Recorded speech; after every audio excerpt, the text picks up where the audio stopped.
Hi hello friends, welcome to Vaishnavi kitchen vlogs. ನನ್ನ ಇವತ್ತಿನ recipe street style ಅಂದರೆ ಪಕ್ಕಾ ರೋಡ್ ಸ್ಟೈಲಲ್ಲಿ ಹೇಗಿರುತ್ತೋ ಪಾನಿಪುರಿ ಅಂದರೆ ಸ್ಪೈಸಿ ಪಾನಿ ಟಿಕ್ಕಾ ಪಾನಿ ಹೇಗಿರುತ್ತೋ ಅದೇ ಥರ ಟೇಸ್ಟನ್ನು ನಾನು ಇವತ್ತು ಮನೆಯಲ್ಲೇ ಹೇಗೆ ಮಾಡೋದು ಅಂತ ತೋರಿಸ್ಕೊಡ್ತಾ ಇದ್ದೀನಿ ಫ್ರೆಂಡ್ಸ್. ಬನ್ನಿ, ಆಗಿದ್ದರೆ ಇದಕ್ಕೆ ಏನೇನೆಲ್ಲ ಬೇಕು, ಏನೇನೆಲ್ಲ ಇಂಗ್ರೀಡಿಯೆಂಟ್ನ ಹಾಕ್ತಾ ಇದ್ದೀನಿ ಅಂತ ತೋರಿಸ್ತೀನಿ. ಇದನ್ನು ನಾನು ಸ್ಟ್ರೀಟಲ್ಲಿ ಹೇಗೆ ಮಾಡ್ತಾರಂತ ಅವ್ರನ್ನ ಕೇಳಿಕೊಂಡು ಮಾಡಿದ್ದು, ಯಾರೂ ಮಿಸ್ ಮಾಡಿಬಿಡಿ, ಇದೇ ಥರ ಮಾಡಿಕೊಂಡು ನೋಡಿ. ಇವಾಗ ನೋಡಿ, ಒಂದು ಮಿಕ್ಸರ್ ಜಾರ್ಗೆ ನಾನು ಸ್ವಲ್ಪ ಕೊತ್ತಂಬರಿ ಸೊಪ್ಪನ್ನು ಹಾಕ್ಕೊಳ್ತಾ ಇದ್ದೀನಿ. ಮತ್ತು ಅದೇ ಸೇಮ್ ಕ್ವಾಂಟಿಟಿಯಷ್ಟು ನಾನು ಇಲ್ಲಿ ಪುದೀನ ಸೊಪ್ಪನ್ನು ತೊಗೊಳ್ತೀನಿ ಫ್ರೆಂಡ್ಸ್. ನೋಡಿ, ಪುದೀನ ಸೊಪ್ಪು ಬೇಕೇ ಬೇಕು, ಇದನ್ನು ಯಾವುದೇ ಕಾರಣಕ್ಕೂ ಸ್ಕಿಪ್ ಮಾಡಬೇಡಿ. ಮತ್ತು ನೆಕ್ಸ್ಟು ಶುಂಠಿಯನ್ನು ಹಾಕ್ಕೊಳ್ತಾ ಇದ್ದೀನಿ. ಇದಕ್ಕೆ ಬೆಳ್ಳುಳ್ಳಿ ಹಾಕಬೇಡಿ, ಬರೀ ಶುಂಠಿ ಹಾಕಿ.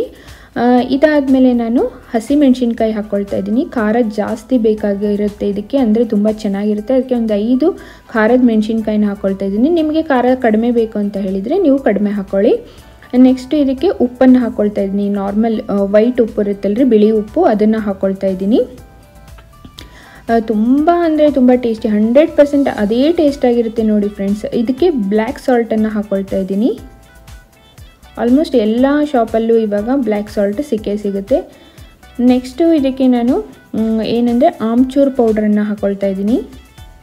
ಆಮ್ಚೂರ್ ಪೌಡರ್ ಇರಲಿಲ್ಲ ಅಂದರೆ ಜಲ್ಜೀರಾ ಪ್ಯಾಕೆಟ್ ಅಂತ ಸಿಗುತ್ತೆ ನೋಡಿರಿ, 2 ರೂಪೀಸ್ಗೆಲ್ಲ, ಅದನ್ನು ತಗೊಳ್ಳಿ. ಅದು ಇರಲಿಲ್ಲ ಅಂದರೆ ಪಾನಿಪುರಿ ಪೌಡರ್ ಸಿಗುತ್ತೆ, ಅದನ್ನು ಕೂಡ ಹಾಕ್ಕೊಳ್ಬೋದು, ಯಾವುದಾದ್ರೂ ಹಾಕ್ಕೊಳ್ಬೋದು, ಸೇಮ್ ಇರುತ್ತೆ, ಸೇಮ್ ಟೇಸ್ಟ್ ಆಗುತ್ತೆ.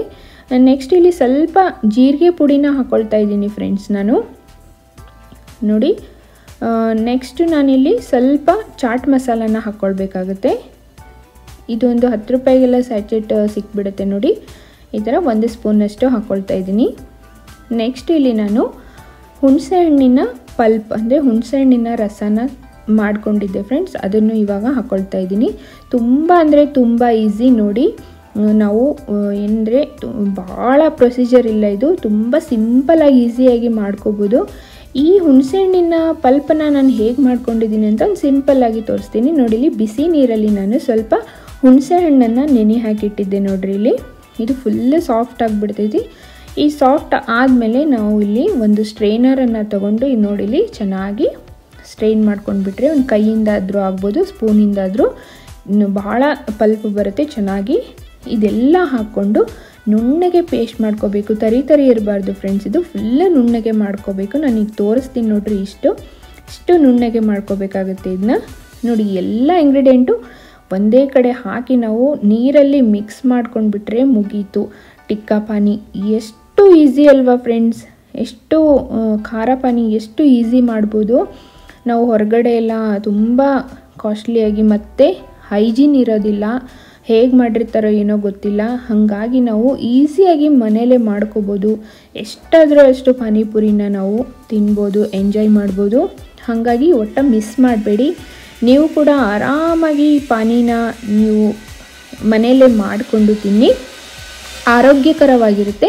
ಮತ್ತು ನಾನು ನೆಕ್ಸ್ಟ್ ರೆಸಿಪಿಯಲ್ಲಿ ಸ್ವೀಟ್ ಪಾನಿನ ನಾವು ಪಕ್ಕ ಸ್ಟ್ರೀಟಲ್ಲೇ ತಿಂತೀವಲ್ಲ, ಅದೇ ಥರ ಪಾನಿನ ಮನೆಯಲ್ಲೇ ಮಾಡೋದನ್ನು, ಅದನ್ನು ಕೂಡ ನೆಕ್ಸ್ಟ್ ರೆಸಿಪಿಯಲ್ಲೇ ಹಾಕ್ತೀನಿ. ಯಾರು ಮಿಸ್ ಮಾಡಬೇಡಿ, ಖಂಡಿತ ನೆಕ್ಸ್ಟ್ ರೆಸಿಪಿನ ನೋಡಿ. ನಾನು ಇದನ್ನು ಸ್ಟ್ರೀಟಲ್ಲಿ ಹೇಗೆ ಮಾಡ್ತಾರಂತ ಅವರ ಸಲಹೆ ಕೇಳಿ, ಅವ್ರ ಕಡೆನೇ ಕೇಳಿ ಇದನ್ನು ಮಾಡ್ತಾ ಇರೋದು. 100 ಅಲ್ಲ 200% ಸೇಮ್ ಅಂದರೆ ಸೇಮ್ ಟೇಸ್ಟ್ ಆಗುತ್ತೆ. ನೋಡಿಲಿ, ನನಗೆ ಎಷ್ಟು ಬೇಕೋ ಅಷ್ಟು ನೀರು ಹಾಕ್ಕೊಂಡು ಈ ಪೇಸ್ಟನ್ನು ಇದಕ್ಕೆ ಹಾಕ್ಕೊಂಡು ಚೆನ್ನಾಗಿ ಕೈಯಾಡಿಸ್ಬಿಡಿ.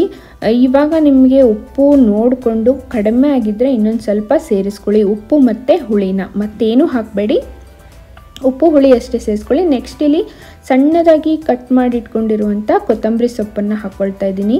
ಮುಗೀತು ಫ್ರೆಂಡ್ಸ್, ಇಷ್ಟೇ ನೋಡಿ. ತುಂಬ ಏನು ಪ್ರೊಸೀಜರ್ ಇಲ್ಲೇ ಇಲ್ಲ ಈ ರೆಸಿಪಿ ಮಾಡೋಕ್ಕೆ, ಆರಾಮಾಗಿ ಮಾಡ್ಕೋಬೋದು. ಹಾಗೆ ಸ್ವೀಟ್ ಪಾನಿನೂ ಅಷ್ಟೇ ಫ್ರೆಂಡ್ಸ್, ತುಂಬ ಅಂದರೆ ತುಂಬ ಈಸಿ. ಅದನ್ನು ಒಟ್ಟು ಮಿಸ್ ಮಾಡಬೇಡಿ. ನೀವು ನೆಕ್ಸ್ಟ್ ರೆಸಿಪಿಯಲ್ಲಿ ನೋಡಿ. ಮತ್ತು ನಾನು ನೆಕ್ಸ್ಟ್ ಒಂದು ಸ್ವೀಟ್ ಪಾನಿ ರೆಸಿಪಿಯಲ್ಲಿ ನಿಮಗೆಲ್ಲ ಸಿಗ್ತೀನಿ ನೋಡಿ. ಖಟ್ಟಾ ಪಾನಿ, ಖಾರ ಪಾನಿ ಪಾನಿಪುರಿಗೆ ರೆಡಿಯಾಗಿದೆ, ತುಂಬ ಈಸಿ, ನೀವು ಮಾಡ್ಕೊರಿ. ಆ್ಯಡ್ಸನ್ನು ಸ್ಕಿಪ್ ಮಾಡದೆ ವಿಡಿಯೋ ನೋಡಿ. ನೆಕ್ಸ್ಟು ನಾನು ಪಾನಿಪುರಿ ಸ್ವೀಟ್ ಪಾನಿಯೊಂದಿಗೆ ನಿಮಗೆಲ್ಲ ಸಿಗ್ತೀನಿ. ಅಲ್ಲಿವರೆಗೂ ಥ್ಯಾಂಕ್ ಯು ಫಾರ್ ವಾಚಿಂಗ್.